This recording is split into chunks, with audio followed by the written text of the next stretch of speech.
राजस्थान में स्कूलों की हालत ऐसा नहीं है कि किसी से भी छिपी हुई हो, आप लोग जानते हैं। और हमारी टीएफआई की टीम भी वहाँ जाकर आपको दिखाया है कि कैसे स्कूलों की हालत है। बच्चों के पास किस तरीके के टॉयलेट्स हैं, उनमें सफाई करने वाले आते नहीं हैं। मैंने आपको लड़कियों के मुंह से सुनाया था, क्या कह रही थी लड़कियाँ कि मैडम हम ही टॉयलेट साफ करते हैं। ऐसी भी अवस्था कई कई जगह है। अब यहाँ पर आप देखिए, कोर्ट ने जो फटकार लगाई है गजब की। आपको याद है झालावाड़ वाला मुद्दा, तब जब झालावाड़ वाला मुद्दा हुआ तो सरकार को मजबूरन सामने रखना पड़ा था कि कितने स्कूल्स पूरे राजस्थान में ऐसे हैं जो जर्जर अवस्था में हैं और उनको ज़रूरत है सही होने की। अब यहाँ पर आप देखिए कि कोर्ट क्या कह रहा है। कोर्ट ने कहा कि आप स्वच्छ भारत मिशन की बात करते हो लेकिन स्कूल में बच्चियों के लिए टॉयलेट तक नहीं बनवा पा रहे हो। ऐसी अवस्था यहाँ पर है। अफसरों को शर्म आनी चाहिए कि बच्चियाँ इसलिए पानी नहीं पी पाती क्योंकि स्कूल में टॉयलेट्स नहीं हैं। अब सोचिए कितनी गंदी बात है। अगर राजस्थान में ऐसा देखना पड़ रहा है तो फिर आप सोच सकते हैं कि कहाँ जा रहा है राजस्थान, और एजुकेशन के मामले में कहाँ जा रहा है राजस्थान।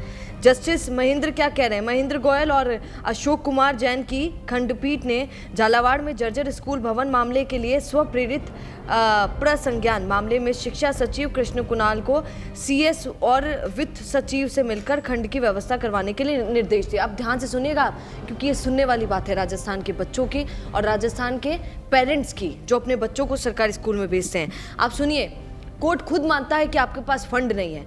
कोर्ट ने बताया कि आपको फंड मिलेगा कैसे, आप कैसे फंड बना सकते हैं और कैसे स्कूल्स को सही कर सकते हैं जो जर्जर अवस्था में है, उनकी रिपेयरिंग कैसे कर सकते हैं, कैसे नया अच्छा स्कूल खड़ा कर सकते हैं। अब ध्यान से सुनिएगा कि कोर्ट क्या बोल रहा है। जर्जर भवनों की मरम्मत और नई बिल्डिंग के निर्माण के लिए 20,000 करोड़ रुपए की जरूरत है। ठीक है, हम राजस्थान की बात कर रहे हैं। केंद्र सरकार बजट नहीं दे रहा, ये बात भी पक्की है। राज्य सरकार सीएसआर से बजट जुटा रही है जैसे तैसे। एमपी एमएलए फंड से भी 20% राशि स्कूलों में देने का आदेश दिया गया है। मतलब कि एमएलए और एमपी फंड जो है उससे भी 20-20 निकाल के तुरंत दे दीजिए, ऐसा बोल रहा है कोर्ट।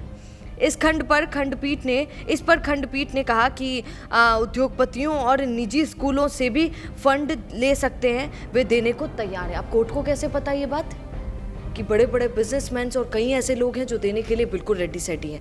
मैंने आपको पहले भी कहा था, ये बात सच्ची है कि दुनिया में बुराई जितनी लोग बता दें पर आज भी अच्छाई उतनी ही बाकी है। दान दातार अगर पूरे वर्ल्ड में कहीं देखे जाएं तो सबसे ज़्यादा दान दातार हमारे यहाँ देश में, भारत देश में मिलते हैं, जो रेडी रहते हैं थोड़ा कमाया तो कैसे किसी की मदद करूं, दान करूं। आप जानते हैं इसीलिए भारत देश को जाना भी जाता है यहाँ पर, इसीलिए कुछ लोग रेडी भी हैं मदद करने के लिए। लेकिन आप सुनिए कोर्ट क्या कह रहा है। कोर्ट खुद माना भाई साहब कि राजस्थान में खूब भ्रष्टाचार चाल है। कोर्ट क्या कह रहा है, राशि उसी उद्देश्य से खर्च की जाए, ये शर्त है कि सब देने के लिए रेडी हैं, आपके पास पैसा पूरा आ जाएगा, पर शर्त ये है कि आप उसे ईमानदारी से यूज़ करें, कहीं उसमें भी खा मत लेना। ये बात खुद कोर्ट कह रहा है। इसका मतलब कोर्ट भी मानता है कि खाते तो हैं भैया। अब यहाँ पर देखिए नागरिकों की, अब आपको एक बात बताती हूँ कोर्ट ने क्या गजब की बात बोली है कि आज क्यों ऐसा होता है कि हर कोई निजी स्कूल, प्राइवेट स्कूल्स की तरफ रुख करता है। चाहे बेचारा गरीब हो, एक पिता चाहे मजदूरी करता होगा पर सोचता है, सपना देखता है कि अपना बच्चा ना आप प्राइवेट में ही पढ़ावा, अंग्रेजी मीडियम में ही पढ़ावा। क्यों ऐसा होता है? क्योंकि सरकारी स्कूल से लोगों का विश्वास घटता जा रहा है। और उसके पीछे का कारण क्या है?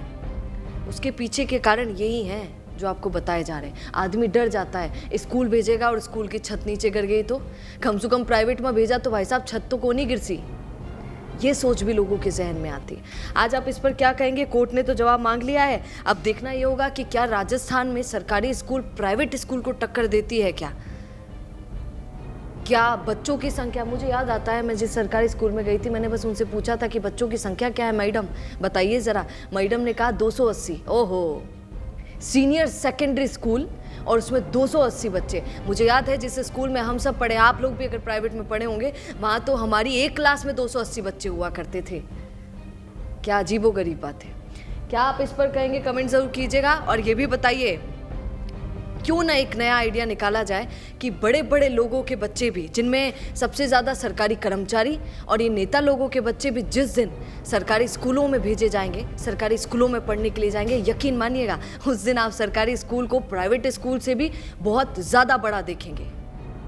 हकीकत है कि नहीं? जवाब दीजिएगा और क्या कहेंगे बताइएगा। नमस्कार। रुकिए और जरा ध्यान से सुनिए। क्या आप हमारी इन खबरों से अपने व्यापार को भी बढ़ाना चाहते हैं? तो आप भी खबरों के दौरान इस तरह के एलिमेंट्स पर अपना विज्ञापन दे सकते हैं, या फिर ऐसे खबर के 1 मिनट बाद अपना पूरा विज्ञापन डलवाएं, जो कि 8 लाख से ज्यादा सब्सक्राइबर्स और फॉलोअर्स वाले द फैक्ट इंडिया चैनल्स और पेजेस से राजस्थान के कोने कोने में पहुंचेगा और इससे आपका व्यापार, ब्रांड सब कुछ बढ़ेगा।